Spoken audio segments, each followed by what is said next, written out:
This is a relay project. Real Talk starts right now. Here's Ryan Jesperson.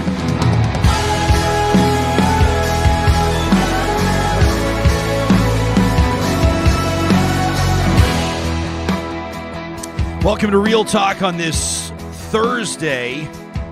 John, I'll just check the calendar and let you... Hey, it's February 23rd. It's a chilly one out there in our neck of the woods. But yeah, you're in such a good mood. I am pretty and I wonder jacked if it's, up today. I've just been keeping an eye on my social media feeds, and I wonder if it might have something to do that you have been the deliverer, you have been the bearer of bounty, you have been participating in and celebrating your wife's birthday week. Okay, and I knew you were going to bring this up because you're one of those people who's like, you have a birthday, and it's one day. Yeah. I'm not one of those. No, I'm like a birthday month person. Because I am. I can stretch out celebrations, especially if they're celebrating me. Yeah. I'm happy to stretch them out over the course of a month. But you like to see it as a 24-hour cycle. I do, but this is the thing. So, we moved from Kelowna here pretty rapidly to come back and work together. And when that happened, my starting date, which is coming up, the anniversary one year. It is February 28th. And that's my wife's birthday. So last year I had a not grueling, but first day we were getting to know each other, I was at work all day learning the ins and outs of this show. So you got to make it up to her. Yeah, and when I came home that night late, she said, "You know what? It's late, whatever." I brought her a cake, I brought her a present card, obviously, but it wasn't a joyous occasion, so to speak. So this year I'm like, you know what? Let's do this thing that I see everyone doing. We'll give you a whole week. So yesterday, very well done. Got her the donuts, got her the dinner. Yeah. And then you rolled in this morning with a jump in your step and optimism I'm ready abounding. To go. I'm ready to go. Maybe in part because of our Wheelie Peeps interview yesterday. I don't know. I was out and about yesterday afternoon, and people are coming up to me being like, "Those two were forces of nature." That was an absolutely incredible unbelievable conversation with the stars of a show called Push that launches on CBC tomorrow. You have to check it out. But just two huge personalities with us in studio talking about life on wheels, talking about life in a chair, but I mean, I'm really like real talk. They say like when you have a spinal cord injury, you're going to poo yourself and pee yourself from time to time. You got to get used to that. They talked about sexuality, like people in chairs still want to have sex. Yeah. They talked about what it's like to roll into a parking lot and see people parked in disabled parking when they don't need it. And Brian McPherson, one of our guests, talking about hooking up his tow ropes or his chains to his Dodge Ram dually and physically moving vehicles out of disabled parking stalls. Just a hilarious conversation, but very enlightening as well, and I'm glad to know it resonated with Real Talkers. We're going to get to a couple of emails today later in the show. One of them is going to take a while to read, but that's because it took this Real Talker, Kathy, a while to write it, and it's powerful stuff, and so we're gonna make that part of today's broadcast. But we kick off today with a conversation about 15-minute cities. And now you're probably hearing more about this concept now than you have in past.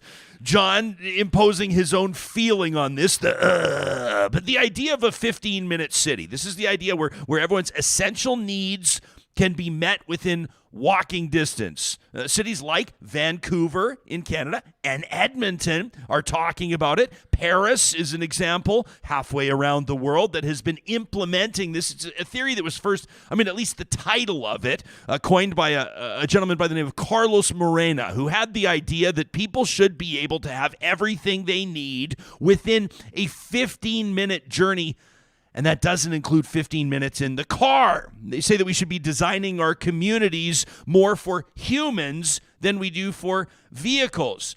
Now, it would all appear to make perfect sense, except for it's really drawn the attention of conspiracy theorists who have started to loudly protest the ideas that human beings will be confined to districts, that there could be electric fences erected, that perhaps your digital currencies or methods of payment would not work. In other words, you'd be unable to participate in commerce if you were to stray outside your district. Does that make sense? Well, of course not. It doesn't make sense at all. But that didn't stop a group of protesters from turning up in our home city of Edmonton over the weekend. And this whole thing was organized, or at least supported, by one of Canada's more notorious conspiracy theorists, rabble-rousers, shit disturbers, a guy by the name of Chris Sky, who got into it with Edmonton planner Sean Boley, who deserves credit, I think, for showing up to answer some of the objections, to counter some of the conspiracies. We'll give you a bit of an idea, this courtesy of TikTok, of how those interactions went down. This is just a few days ago. What's the point of a district? What's the point? I'll answer that question. Do you actually want an answer to that question? Sure. Okay, we have neighborhoods right now. The city right now is divided into about 400 neighborhoods. Has anyone, it's been that true for, I don't know, as long as Edmonton has existed. Has anyone tried to confine you to your neighborhood? No. But they never called it a district. They never called That- it that a is- city. That is true. So They did during lockdowns. neighborhoods exist, and all during COVID, I came and went. Hold on, I'm answering your question. You off for a second. I'm going to answer your 'Cause question. You said we were You never wanted me to confined- answer your question. Shortstop. You said we were never confined to our neighborhood, but they certainly tried under COVID. Yeah. And let's just pretend for a second we go along with the 15-minute city plan, and now we have these wonderful districts. How much easier would it be for them to literally lock us down into a little tiny 1.5 square kilometers? There's going to be a stipulation in this policy that says, look, we will never have barricades here.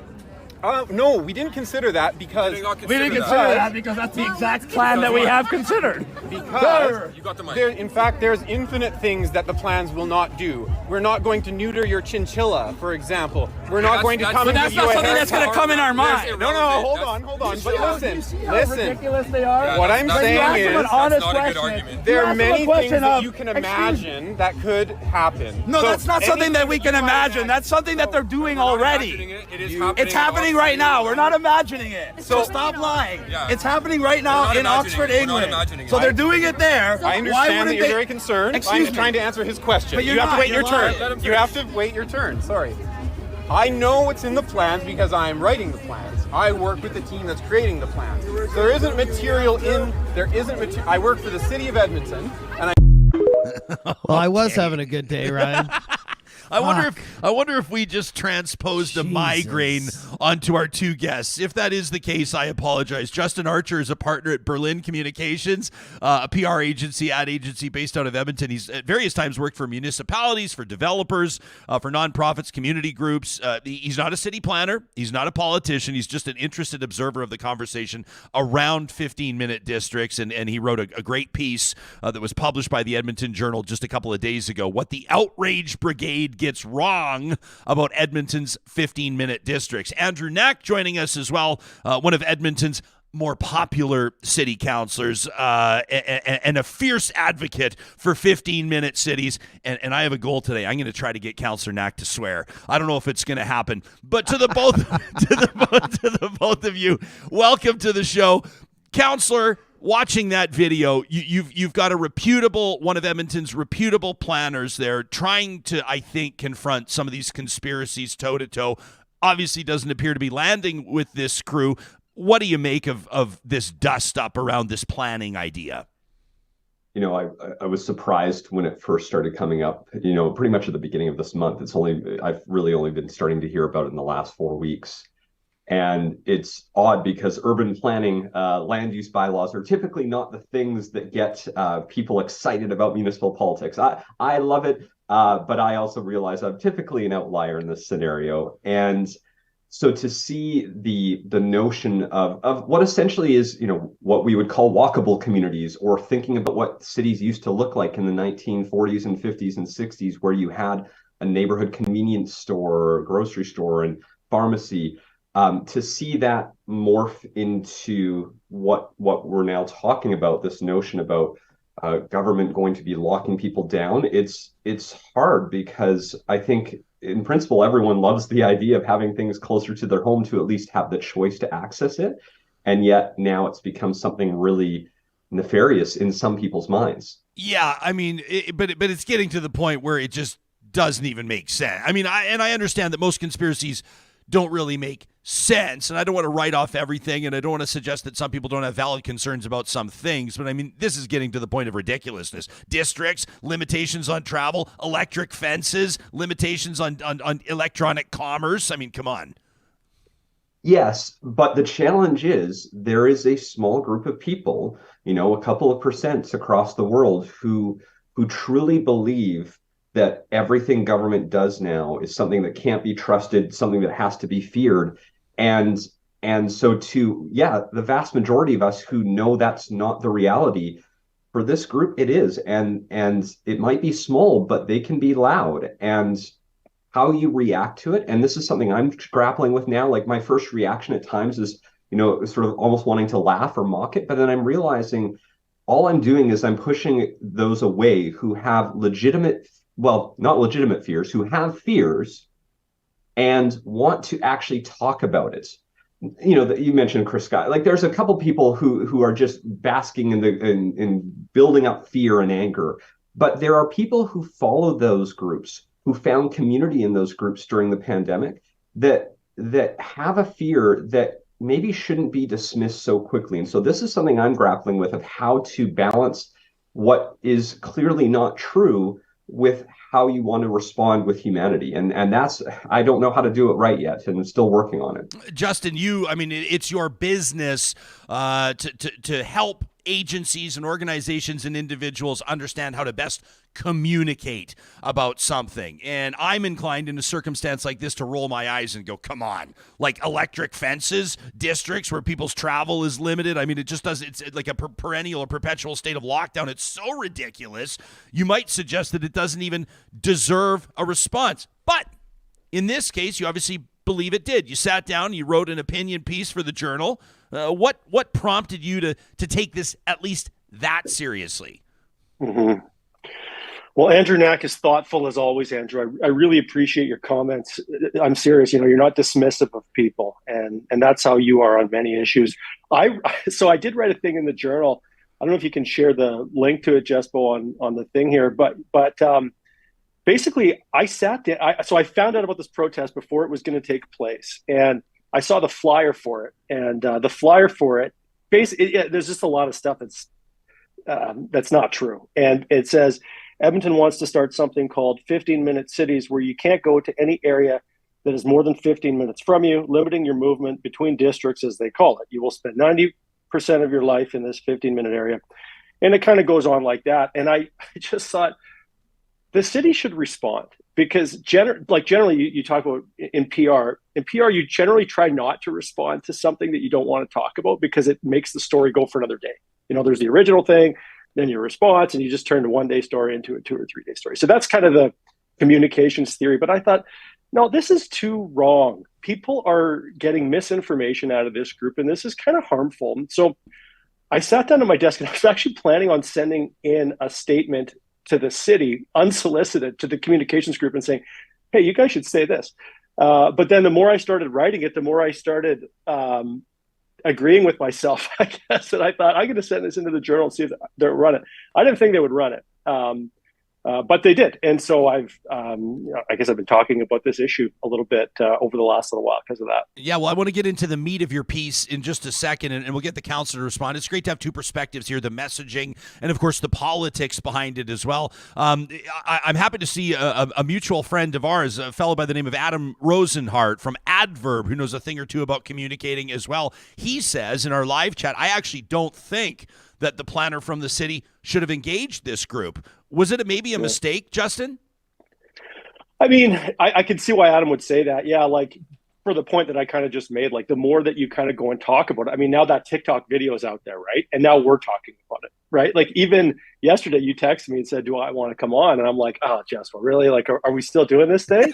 And you're kind of going, yeah, this is an issue, I said it's a talk show, man. But that TikTok is a perfect example. That TikTok created another piece of content in the conversation. Mm-hmm. And, and I get what the guy was trying to do. And I think it was very actually brave of him to go down there, and he was trying to do his job. But because of that, we've now given this thing quite a bit of air. And I guess that's the part about this that's kind of concerning for me is, Andrew, you were saying there's a couple small percent of people in the world that are really concerned about everything that the government does. And I think here there's only a very small percentage of people in Edmonton that are worried about this, but it's getting all kinds of airtime in the media and on shows and people like us coming on and banging on about it. So So Adam's point, he shouldn't have gone down there. I honestly, I probably agree. Well, perhaps this is enlightening. I always like our audience to have as much background information as possible. I will let you know that the City of Edmonton comms team actually denied our request to have that planner on the show with us today. So maybe they feel the same way. I don't know. Councillor Knack, that's not your department, and I won't ask you to comment on that. How do you determine? I mean, you and I are in different lines of work, but we're both public facing. We'll get complaints about our coverage. We'll get people taking issues about some of the things that I say. Some of them I want to hit head on. I mean, I've got an email here that we're going to read in Trash Talk tomorrow. A guy just goes up one side of me and down the other, and I think he's actually right. So that's coming up tomorrow. We're going to read that email. I'm not afraid of that criticism because he actually makes a really good point. Politicians, the same sort of a thing. I mean, how many calls and emails does your office get every single day? Which ones do you choose to address, and which ones do you just go, give me a break? I actually try to address all of them. And that's been my approach since the very beginning. And I know, I see some smiling faces there, but because you're Andrew Knack, though, that's why. but I look at this as, if somebody has gotten to a point where they felt that they need to reach out, even from a place of anger, or in the case of some of these folks who have reached out on the 15-minute city place, a place of fear, to dismiss them, to not acknowledge them, or to treat them, poorly, I think reinforces their worldview right now. And we are in a place where I think we actually have to try to have that humanity, where we have to try to find out and better understand why somebody truly fears something, to see if you can unpack that, and then see if you can ultimately get to a point of progress. And truly, in the last couple of weeks, I've had a lot of hour-long calls with people who have called who were clearly fearful. And at the end, did we come to a place where we're completely, they don't believe that there's any chance of anything happening, anything bad happening? No, but I think there's a better understanding of how things work now with some of these individuals who have only ever been exposed to that type of protest, where all they're getting fed is anger and fear and a different type of message. And if you never try to combat that with a different type of message, then you're never going to break through to them. I think back to when, Donald Trump was starting to run for president, and how we were all so dismissive. I was very dismissive, and I would, clearly criticize people like, I'm going to support this guy. I didn't even take a moment to try to understand why somebody could have wanted to support him. So I never attempted to find common ground. Something I complain about when I'm asked by grade 6 classes, what's the least favorite part of your job? People who don't want to actually engage in real conversation. And so I've been doing that and trying to approach this in a different way.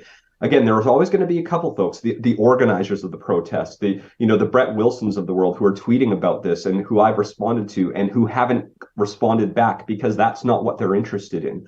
But for those who are following those groups and have taken the time to reach out, I think we actually owe it to them to try to connect with them. There's a great piece in this morning's Globe and Mail. Subscribers can check it out by Jen Gerson. The headline, "The 15-Minute City Controversy is based on bunk. The fear behind it is worth considering." And it's great. She says that the latest spasm of post-pandemic paranoia has emerged from a benign city planning phase, or a phrase rather, coined by an urbanist back in 2016. The idea to encourage healthier communities and reduce congestion and reduce reliance on carbon-emitting cars by zoning neighborhoods to ensure that everyone has access to necessary amenities within a 15-minute walk or bike ride. She says it sounds lovely, but, and we heard Chris Sky reference, it kind of pains me to keep mentioning his name, but it's context, that he referenced what's happening in Oxford, England. What's happening there is that urban planners have sectioned the city into so-called low-traffic neighborhoods that do restrict drivers from traveling outside home districts. There are other cities around the world where there are tolls, essentially. If you're commuting or traveling into various zones or districts, you will pay different tolls. I mean, some of these things are strategic planning initiatives. Some of them are revenue gleaning initiatives. We can get into that, Councillor, if you like. She says, but lockdowns, mandates, school shutdowns, other pandemic restrictions have broken some folks, utterly destroying trust in institutions and authority. She goes on to say, 5 years ago, I would have said that some of these conspiracies we're hearing about were crazy. But after watching bylaw officers wrap playgrounds in police tape, after watching restaurants demand digital health records, the Quebec government institute 2 province-wide curfews to prevent people from leaving their homes, a lot of these conspiracies seem just a touch more plausible now. This national columnist says my trust in governments to make sound decisions, maintain perspective, and prioritize individual rights isn't what it once was, and I fear there's no obvious way to restore faith in the idea that the media isn't trying to mislead anyone. She signs off, maybe I'm a little broken too. What do you think, Archer? I don't disagree with any of that, Jespo, and I think Jen's very thoughtful in her comments that she's making.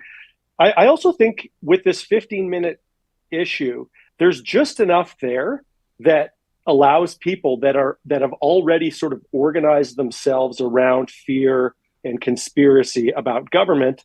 It allows them to grab onto, and so a couple of the aspects are, one, you mentioned that town in England that actually is restricting where you can go. So I mean that's a piece of data. And also, the world, what is WEF? The World Economic Fund, yeah, I think? Forum, so, yeah. World Economic Forum. Yeah, that's a group that, people that were opposed to COVID restrictions really villainize and demonize and are kind of worried about. And they've got a position paper out saying, oh, yeah, 15-minute districts is a good idea, or 15-minute cities is a good idea. So there's a couple of little kind of nuggets that if you kind of start to stitch together, you can see, well, maybe this would be the next issue, right? Like if people have come together around fear of government, this kind of meets the threshold of the next issue that we're going to get concerned about. And so I do see why people are worried. I'm concerned, though, that the leaders of this movement kind of know what they're doing, and the followers maybe don't have as much information, and that's where kind of misinformation and people believing things that simply aren't true is in danger of emerging. And I think that's what we're seeing here.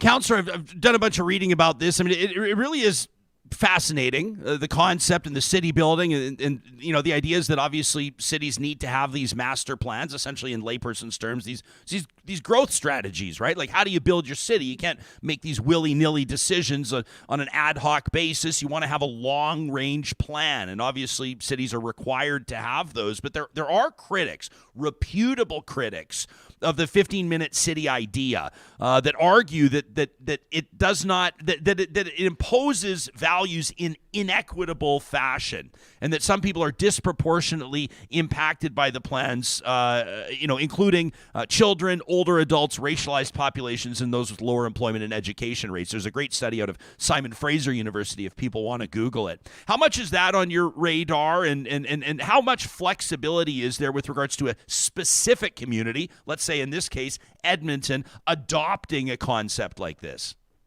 Well, I think that's where, and this is why it's challenging, because you're dealing with some of this fear first. But when you actually dig into this, when you think about that notion of freedom and control, what Edmonton's doing is actually at the forefront of that. So what we're looking at when we developed our city plan, which does reference this concept of 15-minute cities, is actually looking to remove restrictions from our land use bylaws. Because if you look at land use bylaws, particularly across North America, most of them are incredibly restrictive.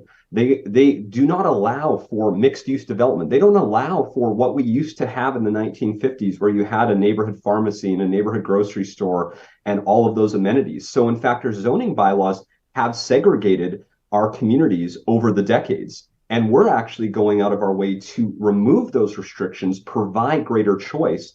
But it's hard to get to that point of the conversation when you're starting from a place in a different position. But if you actually look at what Edmonton's doing, I think the reason why Edmonton across Canada is leading the entire country in housing affordability is because we provide far greater housing choice in our zoning bylaw today than we did even 2 decades ago. And when you look at Toronto and Vancouver and Calgary and Montreal, many of their zones, their zoning bylaws are far more restrictive. So we're actually trying to do the opposite.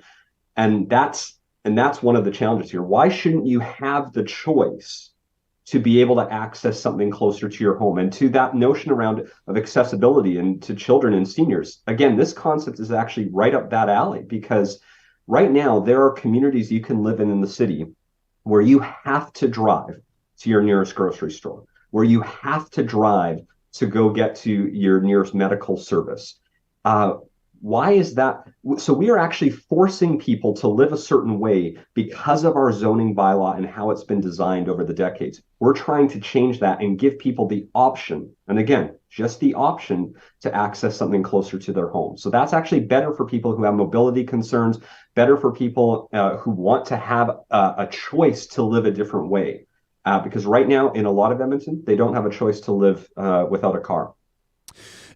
Justin, I think that, it is, we never want to get into the weeds on a podcast or show because people just lose interest, including the host.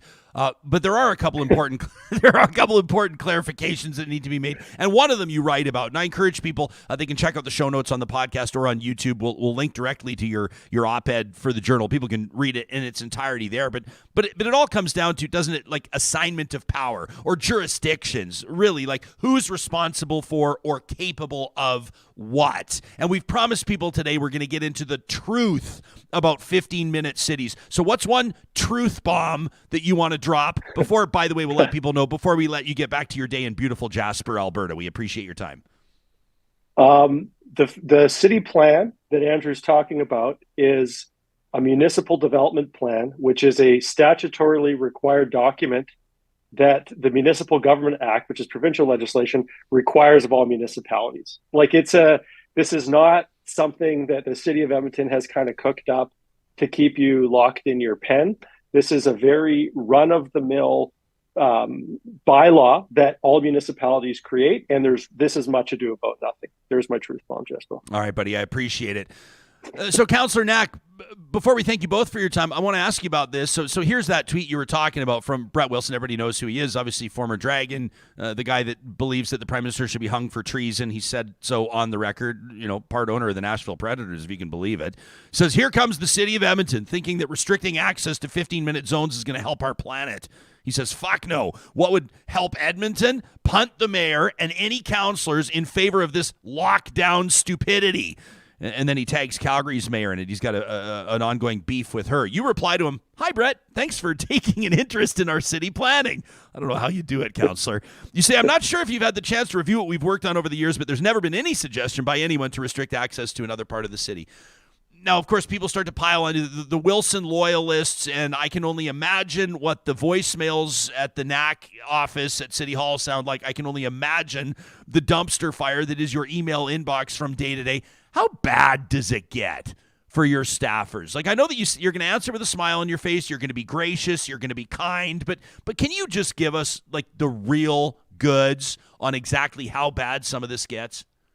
Well, and you have to remember, though, I'm in a particular unique situation as a middle-aged looking white guy. The type of abuse and toxicity I get in terms of phone calls and emails and social media posts are very different than what my colleagues get or what the team that I work with in the office gets when they're talking to somebody on the phone. They'll talk to somebody on the phone who's yelling and screaming, and I tell them, if that happens, just hang up the phone. They don't deserve that abuse. And then when I call back, oh, it's good to talk to you. Thanks for calling. Let's chat about this. Even if they have concerns, that it's like a switch flips. And so the type of toxicity that other people are getting is quite severe and quite concerning. But again, this is actually part of why I feel like I need to speak up a bit. I have a unique privilege that maybe allows me to connect with people differently than somebody who is racialized or somebody who is a woman and gets different attitudes. So it's actually not terrible at the Warren Dakota East office, but there are other locations and other politicians who get it way, way worse all the time, including about this issue. Yeah, man, we've got a ton of fascinating comments here in the live chat. I really appreciate people's engagement on this. It is an issue that I think people care about, but for the most part, just because it's interesting. It's interesting to understand how communities are designed, what the so-called communities of the future are going to look like, and this is certainly one. I think once you have obviously cities like Paris and Vancouver and all the sort of so-called global cities participating in this, it gives it some credence. It's not just a theory, and to understand that a city like Edmonton is integrating some of these concepts into its master plan, obviously people are going to have questions about it. We appreciate the two of you. You're willing willingness to shine some light on the story, to give us your informed perspectives, especially you, Archer. You got that mountain air outside. There's probably an elk outside your window right now, just waiting for you to interact. Enjoy your time in Jasper. Thanks for making time for us both. Councillor, I know that you shuffled your schedule around to accommodate this, and we appreciate that too. My pleasure. Thank you. You got it. Thanks, Jespo. Yeah, that's Justin Archer from Berlin Communications and, of course, Edmonton councillor Andrew Knack. Hey, that was reason. That was really good. That was, that was reputable, reasonable, informed discourse. And nobody was yelling over top of them. We're sorry to disappoint those who were showing up for something different. It's so funny. I'm listening to this as this all started about 15-minute cities, and I'm like, man, people are going to love this. I grew up in a 15-minute city. It was called Bowmanville, Ontario. And I walked to school because the school was 5 minutes away. My doctor, my practitioner, was 3 minutes away. There was a strip mall 6 minutes away that had grocery shopping, a Shoppers Drug Mart, a little Zeller's kind of Kmart store where you could buy clothes. 15-minute cities, it's like growing up in a small town. I live in one now. It's called Chappelle in Edmonton. I can literally walk 3 blocks. There's a dentist. There's a doctor. There's a gas station. There's 2 grocery stores. I don't understand what this is all about. But I like what Andrew Knack says. Like, let people talk, let them get their opinions out, and let them voice their concerns and address them, and don't shut them down, because I feel like what you were saying, like people's perspectives have changed during COVID and they're scared of everything now. So address those fears. Tell them what's wrong, and don't tell them they're wrong. Just tell them what's wrong about what they're saying, right? No, that's an interesting difference. Not that you're wrong. But I try to do that nowadays. Yeah. Since COVID, because I have a lot of friends. I think we all do. And I don't want to say their names, but they're posting about this too. Don't say their names. And I don't want to text them or talk to them in public and say, you're wrong. Yeah. But I want to talk about the issues we're talking about and say, here's what's wrong with what you're saying. I can see why you're scared, though. Yeah. I can see why, you were out of work for all those months. And you can see how this could get elevated to a point where there is some questionable stuff going on in the UK with some of this stuff. Well, so and there's an interesting comment on that about you've got to consider all the factors at play. Like, there are real car problems or congestion problems in some communities that require some drastic actions. But somebody else made a good point. I mean, in Vancouver, as an example, that's one city of many. You're going to use certain bridges. It's like a photo radar type setup. But it just dings your license plate, and every time, I think the Portman's an example, but every time you head across that bridge, it's a toll, and whatever it is, $2 or whatever it is. But like that's kind of how things work. Like toll bridges go back to the end of time. Remember movies in the 1980s, like everybody going through. What about Adam Sandler and Toll Booth Willie? One of the great skits about that's $1.25. I mean, have you not been to Banff? Like if people never drive in, there's a toll. Like so, Artie Miss says, there was an older gentleman who called into a news talk show or a news show on YouTube and was terrified that he would be locked into his neighborhood. Says this is the fear that these conspiracy theorists are sowing. Tracy says, we can do a lot more by trying to understand why people think or do what they do. We say seek to understand all the time. It's not ours. It's what Covey says, right? In Steps of Highly Effective People. Tracy says, I use motivational interviewing in addition to active listening. I love comments like that. It gives me a lot to Google. How about this? People are saying, for example, that Justin makes that exact example. Don't people know that you get a bill traveling across bridges in Vancouver? Like, I guess these folks wouldn't like that, right? Plain Power says UK is so different than Canada. They have a huge problem with vehicular traffic. They need to take drastic actions. MA says we got to do things better. Others say, with regards to these conspiracy theories, let's just change the narrative by promoting neighborhoods. Johnny, that's what you kind of said. Maybe it's just about rethinking the neighborhood. The other thing is like, excuse me, still getting over a cold, but I feel like as you're discussing this, as you're fighting for the people protesting, this Chris guy and whoever, you're also like stepping on the poor and the middle class, because these are the people that these little 15-minute cities are going to benefit. Me and my wife share a car. It's great that we have 5 minutes away that she can walk a few blocks and do everything she needs to do during the day while I'm at work. Yeah. I just don't get it. I don't get why people wouldn't be totally excited about this, especially in a place like Alberta where this week. Everything's freezing cold. Wouldn't you like to have everything right at your doorstep? Erica says it's not just Oxford, England, right? Many European cities have been trying to do stuff like this for years. Reduce congestion by implementing toll roads or fines or other methods of encouraging secondary road use. Others are saying it's just good city planning. You can let us know what you think to talk at ryanjesperson.com, regardless of where you land on this. You don't have to fit into a box to send us an email. We're happy to consider perspectives across the board. You think that our coverage on this has been unfair? Absolutely not. No, we're happy to. We're happy to. No, I mean, but I'm always curious to know. What's an example? Like last week, Brett Kissel on the show. I want to know what goes into him writing that song. I want to know where his head is at. Why I want to know. Feel the way I want to know how he feels about. I mean, how well did that age, right? Mm-hmm. Jamie Soleil's support of his song, and then she goes on 3 days later to, support the idea of the public execution of the prime minister. I mean, that's a liability for him. Don't you want to understand how somebody feels about that? Mm-hmm. It's not platforming. It's not both sidesing. People have all these sort of dismissive phrases that they use to sort of diminish the value of trying to understand where other people are coming from. Mm-hmm. We're going to get to some of the stories making news, including a video that's going viral out of our home city just yesterday, a dust-up in a parking lot. Unbelievable. If you haven't seen it yet, you got to stick around for that. Plus tragedy in Central Florida yesterday, a journalist and a 9-year-old girl shot. The reporter killed, as a matter of fact, on the scene of a shooting investigation. It's hard to wrap your mind around it. These conversations happen because of sponsors like Apex Automation that truly value people.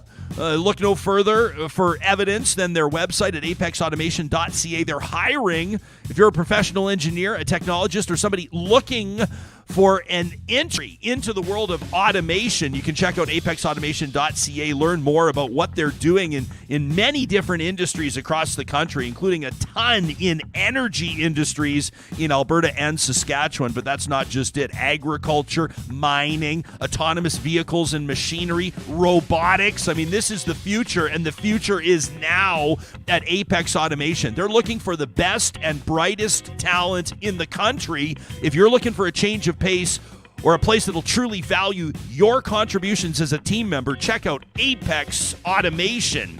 At Friesen Brothers, they're happy to support Heart Month through the month of February, of course, all part of an approach to healthy living. You can learn more about what that commitment looks like on their website at friesen.com. And I also was going to tell you about the future of Alberta food, the Artisan Cuisine Challenge that we've been promoting that's coming up at Nate this weekend, celebrating the up-and-comers in the culinary arts. But, I'm happy and sorry to tell you that it's all sold out. It's going to be an awesome celebration of butchering and baking and cooking and hospitality. That's what Friesen Brothers has been about for more than 65 years. Still family-owned, Alberta-owned, and Alberta-grown. This studio that we broadcast out of was built walls out. I mean, this thing absolutely a masterpiece by Complete Care Restoration. Now, typically what they do is mitigating some of the damage, repairing some of the devastation following fire and flood. Maybe you've discovered mold or asbestos in your walls. You need to open them up to do some renovations, and all of a sudden that nasty surprise.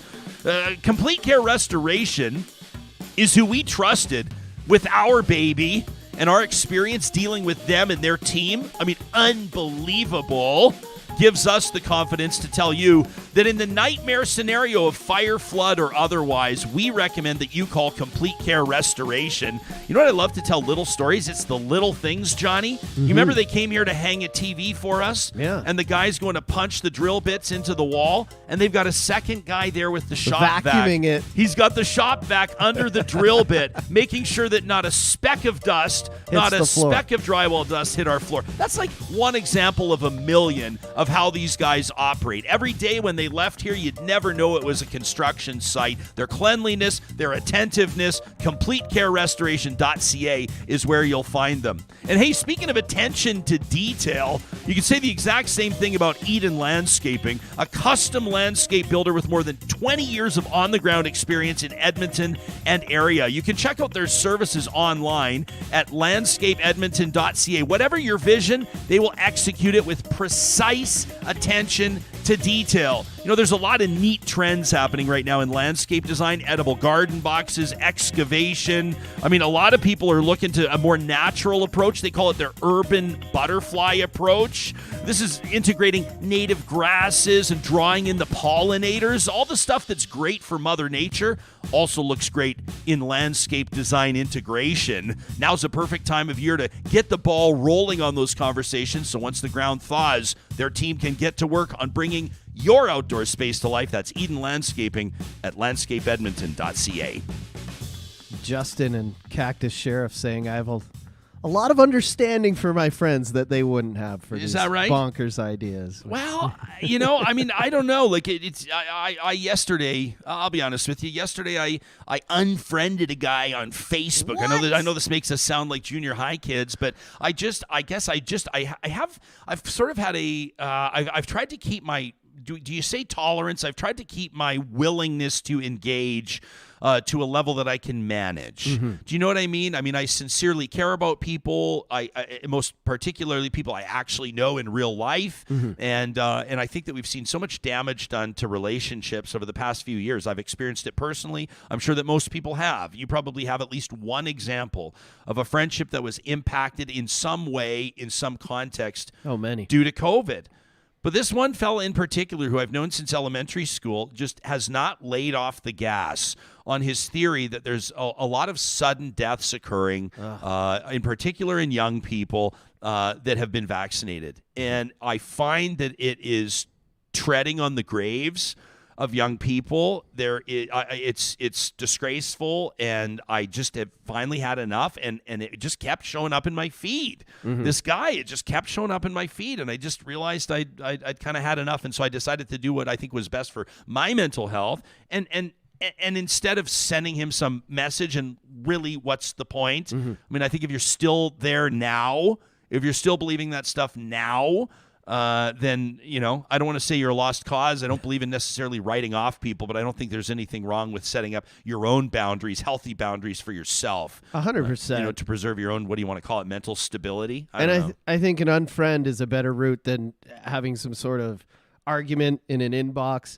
But it's just, that whole thing you're talking about, like the causation and correlation. I could look at stats about, since the price of cauliflower has gone up, you know, people have been dying. You can literally connect stats to everything. But I feel like this happens every 10 years, though. 10 years ago, it was the RFID chips, right? We're all going to get the mark of the beast. We're all going to have these things in us that are our wallets and read our money. And even back then, I was like, yeah, it's your phone. It's in your hand. It's, you know, but there's just, yeah.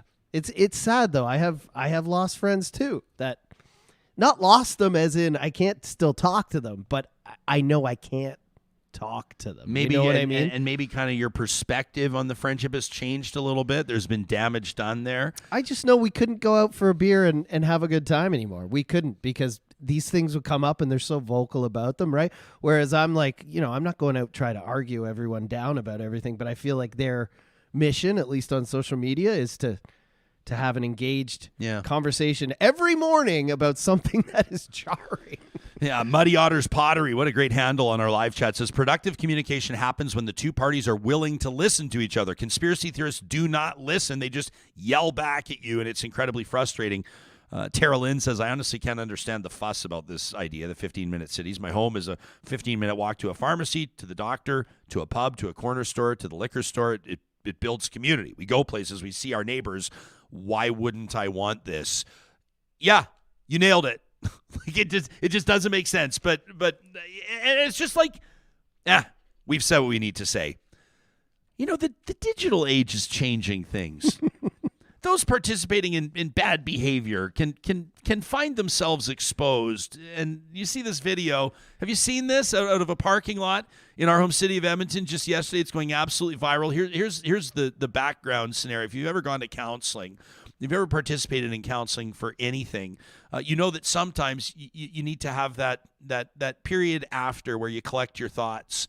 I've talked to a mental health counselor on a relatively regular basis lately, and we've gotten into some stuff that really resonated with me in a difficult way and ultimately productive. But after the session, on the advice of the counselor, she said, take a few minutes in quiet and allow yourself to stabilize again. Allow yourself to get back to a point where you can carry on with your day. There can be emotions involved. So that's the story. That's what was happening with this gal. You're about to see her from her first person shot. She had her camera rolling. She got out her phone when she realized the situation that was unfolding. She had just been participating in a trauma therapy session, and she was collecting her thoughts while sitting in her car in the parking lot.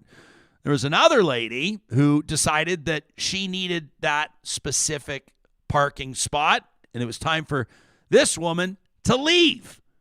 And that's when this happened. Yeah, you are. You're being selfish and being a Karen. I'm sitting here after an sitting appointment. There on your ass being a Karen. No, ma'am. Fat ass on a Karen. Pardon me? Fat ass. Pardon me? I can see the fat ass. This is not an appropriate you just way. Can't be kind. That's it. The world. You are the problem of the world. I am not the problem. Oh I'm sitting in my car. Sitting in your car, taking a spot that you don't need anymore. Ma'am, I have been in my car for like not even 5 minutes. Exactly. Not even 5 minutes. And why do you need to be in a spot that you're done with? I'm clearly not done. You are clearly done. You don't know what's going on in my life right now, and you don't know. And I have an appointment in this building. I also have an appointment in this building. And you're done because you're not in the fucking building anymore. Ma'am, it is a parking spot that you are losing your mind over right now, and I would appreciate if you would just go and find another parking spot. That's as simple as it is. As simple as it is that this is what happens in the world. People go and then they sit in their car and they're on their little phone because that is the world. No, because you cannot use your phone. Fat ass. No. Yeah, lose some fucking weight, child. So the video goes on, and then this gal actually gets out of her car to go get the license plate of the other lady, who ironically, and with apologies to Karens everywhere, I have some friends named Karen, and I know they don't love how their name is trending. You see this Karen's Diner that's about to open in Edmonton, by the way. I can't get over the approach that this woman's taking, and I know you're going to say, well, quit trying to make sense of this because there's nothing to make sense of it, but she, the perpetrator here, the villain in this scenario, attacking this other woman, calling her a Karen, saying that she cannot be kind, that she is selfish, and then the fat ass blast. I mean, to me, this is just another example, another reminder, and the gal behind the wheel says it. She says, you don't know what's going on in my life right now. This is one of the lessons I remember hearing from my parents. Parents can teach their kids how to drive. You know, put your seatbelt on. Make sure you always shoulder check. You know, don't exceed the speed limit. Never drink and drive. But what about the emotional factors of it? I remember my mom saying to me once, you never know what somebody else is dealing with. You never know what somebody else's day looks like. In this circumstance, someone that's just been participating in trauma therapy, that's taking a second to stabilize, that's taking a second to get into a mental position to approach the rest of their day.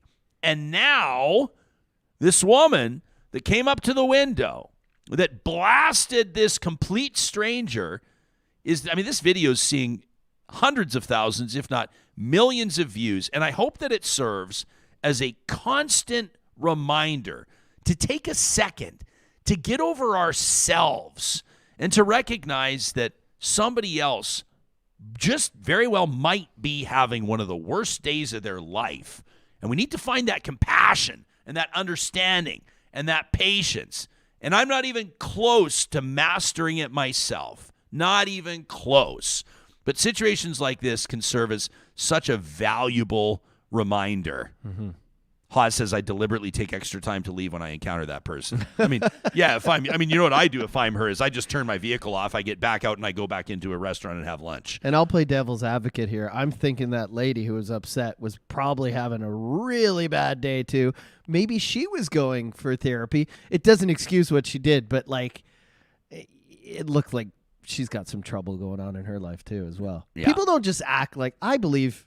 My wife hates when I say this, but I believe everyone's inherently good, and I feel like when they have outbursts like that, there's a direct correlation to something going on in their life. I don't think they wake up in the morning thinking, I'm out to destroy. Do you really believe everybody's inherently good? No, I tell my wife this all the time. I believe the majority of people can feel the moral compass inside of them. They know what's right and wrong, and they know what's good and bad, and they know.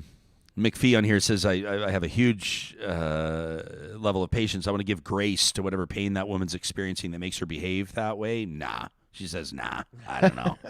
Justin says, I'll admit to behaving badly before just because I was worked up. Lauren says, stress reveals character. Keep in mind, by the way, as well, anytime these days in 2023 that you're going to pull a stunt like that, chances are it's going to wind up on video. Chances are it's going to wind up on the internet. And chances are you're going to be in the spotlight for all the wrong reasons. Well, as I'm watching, I'm like, she knows she's on video. Like, why wouldn't you just gear down? Yeah. Like, that's when you realize the camera is rolling. The minute that you see yourself on video, what you say is, I'm just kidding. Can you see the camera? You pretend you say, I'm actually here to award you a $100 gift card for just being you. Turn it around. There's only 85 left on it, but here it is. There's only 84.56 left on it, but here it is. I saw a story out of Florida yesterday that is just a huge gut punch, and we wanted to acknowledge it, not just because we are in the business of storytelling, but because it is relevant in the bigger conversation around guns, gun legislation, gun controls in the United States, and, of course, the profession of journalism and what many journalists face with regards to their own personal safety, not just war correspondents halfway around the world, but oftentimes on North American soil as well. Dylan Lyons was a talented up-and-coming news reporter for Orlando's Spectrum 13 News. And yesterday afternoon, he was on the scene of a shooting, covering that story along with his camera operator and bystanders. A 9-year-old girl was shot on the scene. So was Dylan Lyons and his camera operator. Lyons was killed while telling that story. It's been remarkable to see the outpouring of support for his colleagues at Spectrum News 13, and I cannot imagine the challenges of reporting that story like WESH reporter Luana Munoz did just moments after the shooting. I apologize. This is really difficult to cover. It is very emotional here at ORMC. I'm not even going to turn the camera because there are people here who knew that reporter, who his fiance and I were just embracing. But I will say this. It is nice to see all the media. We come together in solidarity in this moment. This is every reporter's absolutely worst nightmare. We go home at night afraid that something like this will occur, and that is what happened here. So again, we are at Orlando Regional Medical Center, where we have learned that one of our own, a fellow reporter, has died while out covering a shooting. There are members of his family here, along with his fiancée, who are just incredibly distraught tonight. There are other media people who are kind of corralled together and standing in solidarity tonight as one of our own has just passed. So I'm going to send it back to you guys so I can collect myself and get it together. Thank you.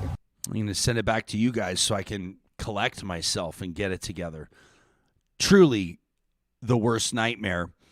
Catherine Jacobson is the U.S. and Canada program coordinator for the Committee to Protect Journalists. And she issued this statement. We're appalled by the killing of a Spectrum 13 journalist in Orange County, Florida, and we stand in solidarity with the newsroom. It's deeply disturbing that a journalist was killed while covering the gun violence that has become a sickening reality of living in the United States. Reporters must be able to cover the news without having to fear for their lives. As a storytelling outlet here in Canada, of course, we send our deepest sympathies from the most sincere place to the Spectrum News 13 family in Orlando, and of course to the family, including the fiancé, bereaved of Dylan Lyons. And of course, we'll commit to continuing to look into these stories, the root causes of things like gun violence. We know, obviously, the United States, an outlier on the global stage with regards to some of the statistics around gun ownership and gun violence. But also, we know that gun violence is not limited to the United States, to state the very obvious, and that's a story that we'll continue to cover. You can send us your thoughts anytime to talk@ryanjesperson.com. How are these stories that we're telling resonating with you? We want to know. What's an angle you'd love to hear in conversation on the show? We're going to get to an email from Kathy in just a moment. She took us up on our offer to send us an email. It's 3 pages, and it's as personal as it gets, and I've been reflecting on it ever since it arrived in our inbox back at the end of January. And I want to take the time. Kathy argues in her subject line of the email that it's time to defund the police. But she talks about it from a personal perspective of mental health involving a beloved family member. We're going to get to that in just a second. These conversations happen because sponsors like our team at California Closets believe in the importance of coming together and seeking to understand one another. My wife, Carrie, and I are proud customers of California Closets. Several years ago, we hired them to come in and transform our space. It was our family room area that needed some help aesthetically, organizationally, and otherwise. And our bedrooms, our closets were disorganized. We live in an old home, 110 years old, and the closets, quite frankly, needed some help. The work that they did gives us the confidence to recommend their talented design team to you. And let me say, it's not just custom closets and storage solutions. What they're doing with garages right now is really unbelievable. You know, oftentimes the garage can be such an afterthought, right? When it comes to your home, you leave your vehicles in there, or in some circumstances you can't because there's just not enough room. If you don't even know where your shovel is anymore, if your car's been parked outside through 15 consecutive snowstorms, now is the time to make a garage storage system for snowboards and garden hoses and off-season tires and oh yeah, your car too. You can get started at californiaclosets.ca with a free design consultation. Also wanted to give you a chance to, maybe keep a few bucks in your pocket. Right now, is it safe for me to say that everybody's paying for utilities? I mean, unless it's included in your rent, chances are you're on the hook for electricity, natural gas, and of course, internet. If you live in the province of Alberta, it makes sense to take your business to Park Power, your friendly local utilities provider. You can check them out online and compare your rates on electricity, natural gas, and internet, including their utility bundles. It takes 2 seconds to make life simpler and get 3 utilities from one smooth operator. If you bundle all 3 services, you're actually going to save more than the website says. You've got the inside track as a Real Talker. The promo code RealTalk23, that's RealTalk23, is going to knock $150 off your first bill if you bundle all 3 services. $50 per service with the promo code RealTalk23 at parkpower.ca. Speaking of energy, our friends at Kubi Renewable Energy, they're Western Canada's busiest solar installer. 1 in 5 solar power systems installed in BC, Alberta, and Saskatchewan are installed by Kubi. How amazing is that? This is a remarkable success story. A company founded by an oil and gas electrician by the name of Jake Kubiski, who saw huge opportunity to go green, to kick off that movement to really make it happen for folks looking to go more sustainable. And that's why they've developed their full-service contracting offerings for both residential and commercial solar power systems. You can get a free quote today at kubienergy.ca, and make sure you ask them about that Canada Greener Homes Grant. $40,000, the maximum available loan, interest-free for up to 10 years. What? Interest-free? In the day and age of skyrocketing interest rates? Solar now, more affordable, more reliable than ever before when you take your business to Kubi Energy. And a big shout out to our friends at the Dairy Queens of Northwest Edmonton and Sherwood Park. If you've got that hunger today, maybe you're feeling like it's time for a chicken strip basket. The Dairy Queen chicken strips, well, they're better than all the rest. That's right, they've got a real feather in their cap, John. It's because it is, I can't help myself, all tenderloin chicken strips, I'm talking about the sauced and tossed honey barbecue glazed chicken strip basket. You can get your choice of dipping sauce on the side. It comes with crispy DQ fries. Swing by your local DQ today to enjoy premium honey barbecue chicken strips at a value you'll have to taste to believe. These are the Dairy Queens in Palisades, Nemeo, Newcastle, Westmount, and Baseline Road. When you pop by, you make sure you let them know you're there because you heard about them on Real Talk. So we get this email at the end of January from Kathy. Defund the police reads the subject line. And I thought, okay, you've caught my interest. She says, my beautiful son, Jamie, not his real name, will be 26 this year, and he's struggling. He's been struggling for more than 15 years to live a normal life that seems to come so easily to so many other people. He was such a sweet and happy little boy, so kind and generous. He literally seemed to be skipping through life without a care in the world. Life was so great until it wasn't. Our family life took a terrible turn for the worse in the early 2000s when my husband was in an accident, suffering serious injuries that eventually led him to be an opioid crisis statistic. We lost our modestly successful business, our marriage collapsed, we lost our property, and we were abruptly thrust into abject poverty and overwhelming debt. Says it was a traumatic and unstable time for all of us, but so much more for our two young kids. Jamie, the younger of the two, struggled to fit in at school after the family fell apart, and being diagnosed with ADHD and on the autism spectrum sure didn't help. Anxiety, depression, self-harm, suicidal ideation settled in by grade 9, and he was unable to finish high school. With a lot of hard work and in spite of all his setbacks and challenges, to my great pride, he managed to gain acceptance to college in the social work program at age 22. He received student loans, he moved to a shared apartment with a friend, and he began his college life. Unfortunately, COVID hit us full throttle just a few months into his program, but he pushed through. He earned his diploma. He got a dream job with decent pay and benefits and moved with his girlfriend to a nice apartment of their own. I was so thrilled and so proud that life appeared to be finally going in his favor. Earlier in this email, I called Jamie my beautiful son. He's one of the kindest, gentlest, most thoughtful, most compassionate, empathetic souls I've ever met. And I'm not just saying that because I'm his mom.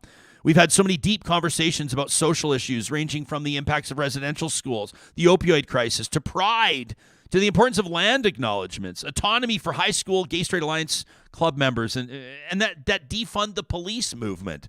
Just to name a few. From a young age, she's been so appreciative and understanding of my uphill battle as a single mom and the financial challenges we faced. He's never been in trouble with the law. He's been an inspiration and has taught me so much. I've told you all this background to give you a good picture before what I'm about to say. I thought that Jamie was doing so well, and I never saw the crash coming. But last fall, he started making casual comments here and there that he was having some challenges coping with his job and having relationship issues with his girlfriend and his brother. And he said that isolating through the pandemic had really taken its toll, and he felt that, he had been a constant source of strength and support for others, but it hadn't been reciprocated when he was left burnt out and empty. He admitted to self-medicating with cannabis too often in an effort to cope. We had talks about setting healthy relationship boundaries and reasonable expectations. When I checked in with him on occasion, he would mention that there were some growing pains, but that things were improving. By the end of November, he'd taken a leave of absence from his job because of mental health challenges. He had to go through a walk-in clinic to get his employer's a doctor's note, and I believe that referral to a psychiatrist he received, it took too long. He had to wait for over a month even for a virtual check-in. He spiraled over Christmas and desperate for mental health supports, ended up in the ER on New Year's Day, expecting to be admitted to the psych ward. He waited 10 hours and eventually saw an intern psychiatrist, but by this time he had become so uncharacteristically agitated that she almost refused to see him. Can you imagine, says Kathy, showing up at Emerge in the middle of a mental health crisis and the trained professional doesn't know how to handle it? Thankfully, his girlfriend talked her into settling down, and after a brief consult, he was diagnosed with borderline personality disorder and set up on a 21-day mental health outpatient program at Alberta Hospital that started the following week. From there, things went from bad to worse. Later that week, he called me from a friend's to ask if I would take him to his first appointment, and I learned that he'd become overwhelmed by relationship issues and walked out on his girlfriend. We made plans for him to stay with me for a few days. I live in a small rural community. We both thought some quiet time in nature might do him some good. But I noticed right away he was acting a bit off, and a couple days later, he completely snapped. he was in a full-blown mental break from reality in what I consider to be serious paranoid delusions. The quiet, well-mannered, rationally thoughtful young man that I knew was agitated and belligerent, making irrational accusations, insistent he didn't feel safe with me, didn't feel safe in my home. He demanded to go back to his apartment in the city, convinced that the psychiatrist from Alberta Hospital was colluding with me and covertly surveilling him. He grilled me about noises that only he could hear, was convinced I was trying to make him crazy. We were both up all night long, him searching my house high and low for hidden cameras and microphones, and me quietly sitting in a state of shock, scared of going to sleep for fear of what he might do. He refused to let me drive him home. His girlfriend wouldn't come and get him, so eventually he called 911 on himself. I have no adequate words to describe what it was like to watch my son unravel right before my eyes, only that it was simultaneously scary, sad, and horrifying. Suddenly, this person I'd given birth to and raised was the complete opposite of the son that I knew. 2 officers arrived. One spoke with him, the other with me, while we waited for EMTs. I was pretty emotional by the time they arrived an hour later, but I did my best to explain in great deal what was happening. And it was clear that this was a mental health crisis. My son was loaded into the ambulance, but I saw him get out a few minutes later. I was surprised and confused when the ambulance left. One of the officers told me Jamie was getting lippy with the paramedics and they refused to take him. The officer said we had 2 options, either leave him here with me, which he obviously didn't want to do, or apprehend him, arrest him under the Mental Health Act, Form 10, and take him to the Royal Alex and wait for him until he was admitted. It was obvious to me he needed to stay in hospital for at least a few days with constant supervision, but the officer was skeptical that he'd get the help he needed. She said she's seen the situation time and time again. People in crisis apprehended by police, the hospital releases them, seldom admitted unless they've tried to harm themselves or someone else. Kathy says it was at this point that I made a decision I later came to regret. I was physically, emotionally, and mentally exhausted, and I honestly didn't know what was the best thing to do for my son, who was in so much distress. I was scared if he stayed with me, I'd become a villain in his mind, right? What if he walked out in the middle of a winter night with an hour's drive from the city? What if he stayed here and hurt himself? So I agreed to let the officers apprehend him. I wanted so badly to follow them to the hospital, but it seemed to cause so much more distress, and honestly, I was in no condition to drive. We talk about seeking to understand other people. This is why emails like this are so meaningful to us. Mm-hmm. This is someone's personal journey. Kathy says I reluctantly agreed. And the next day, Jamie asked me to take him to and from Alberta Hospital so that he could participate in the mental health program he'd been referred to. He'd settled down a lot, but after spending some time, I had doubts that this program was really what he needed. For the first 2 days, he could only manage to stay for a couple hours before texting me asking for a ride home. He was experiencing heightened paranoia, told me that he was overstimulated and was unable to determine what was real. I was in constant contact with different people, running the program every day for that first week, giving them updates, describing what was happening to my son, hoping for help. He desperately wanted to be there, but was becoming so frustrated because of his break with reality. He felt like he wasn't being heard. A psych nurse standing by as I was talking to a staff member one day, and I think he caught on. He heard me say that my son didn't know what was real. I finally felt heard there, and Jamie got the help he needed. So later that day allowed me to sit with him in a meeting with a psychiatrist who was on call that day and explain what was happening. She wanted Jamie to be stabilized before attending sessions. He needed a hospital stay. She wasn't able to admit or refer him, but guess what she suggested? Yeah, going back to the ER. Back through that same bad experience that had failed him twice already. Jamie talked to me a lot during that first week, and I found out how traumatic it was for him to be apprehended after calling 911 for help. He remembers being told that 911 wasn't a taxi service. The officer had to wait with him for several hours before he was handed over to hospital staff in the ER. He claims that officer baited him twice to walk out of the hospital. In his confusion, he got up to leave and was handcuffed and sat that way for hours. He said he was told he had lost his privileges. He recalls the officer handing him over to hospital staff and saying, "He's your problem now." At first, I thought this was part of his delusion, but it's also plausible. I mean, don't we hear one story after another about police mishandling mental health emergencies? Kathy says, I know that this is a really long email, and I seriously debated sending it, but I've been watching recent episodes of Real Talk, including your roundtable about the opioid crisis, and I realized that Jamie's experience is a perfect example of the failures of our current system. Police are trained for law enforcement, for protection. EMTs are trained to handle physical ailments. ERs are meant for urgent physical problems, but they're too brightly lit and loud and busy and overstimulating. It's not a calming experience for someone in mental health crisis.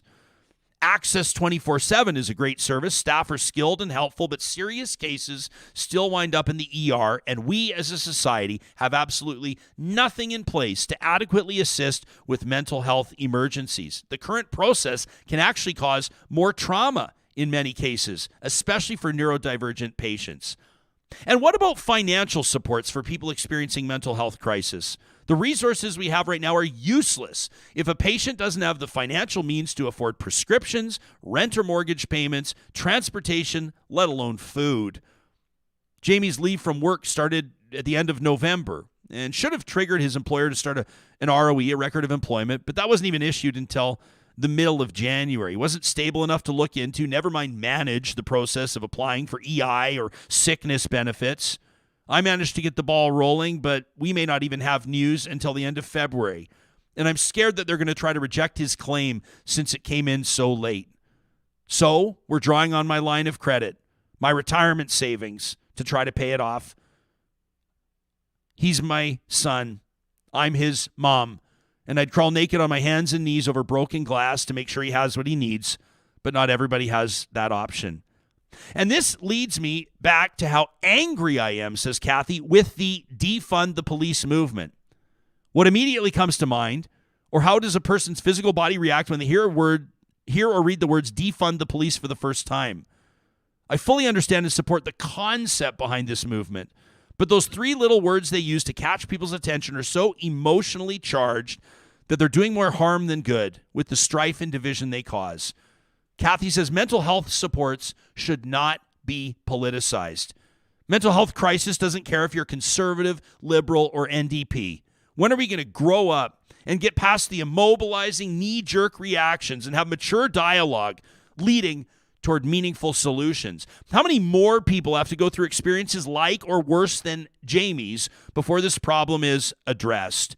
Everybody knows that living through this pandemic was bad enough.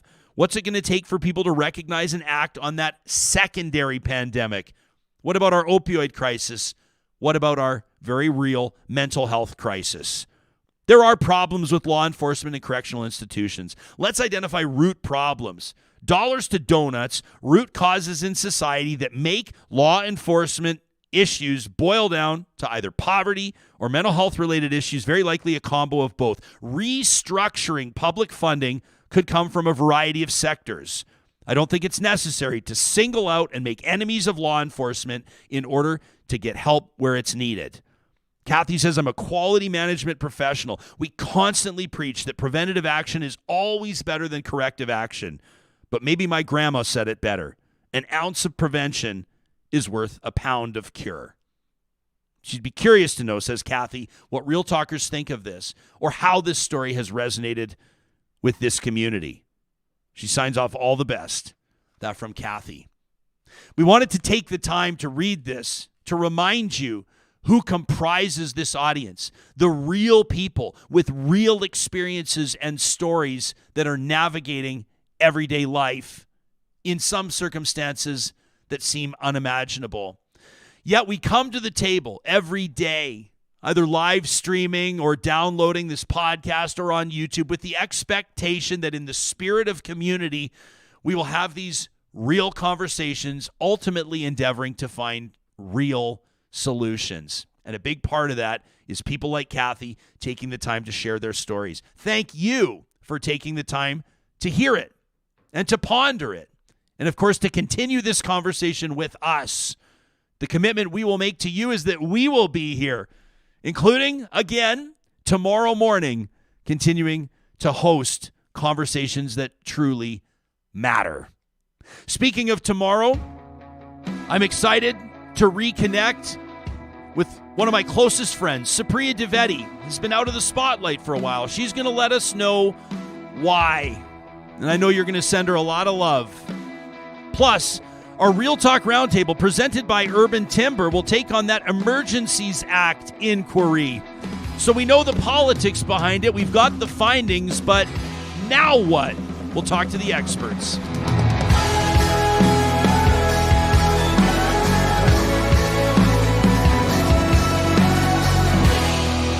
Real Talk is hosted by Ryan Jesperson, executive producer Josh Dunford, technical producer John Hicks, general manager Katie Cook-Chivers, account coordinator Lawrence Derlego, human resources Lena Shepard, website design Mike Johnston, voiceover by me, Carrie Skelton. Real Talk's editorial board is Supriya Dwivedi, Ahmed Ali, Brandy Morin, Ann Castleman, Corey Hogan, Harman Candola, Catherine O'Neill, and Chris Henderson. Member Emerita, Julie Rohr. Real Talk is recorded in Edmonton, Alberta on Treaty 6 territory, the traditional and ancestral territory of the Cree, Dene, Blackfoot, Saulteaux, and Nakota Sioux, home to the Métis settlements and the Métis Nation of Alberta. Real Talk is a relay project. For more, check out ryanjesperson.com.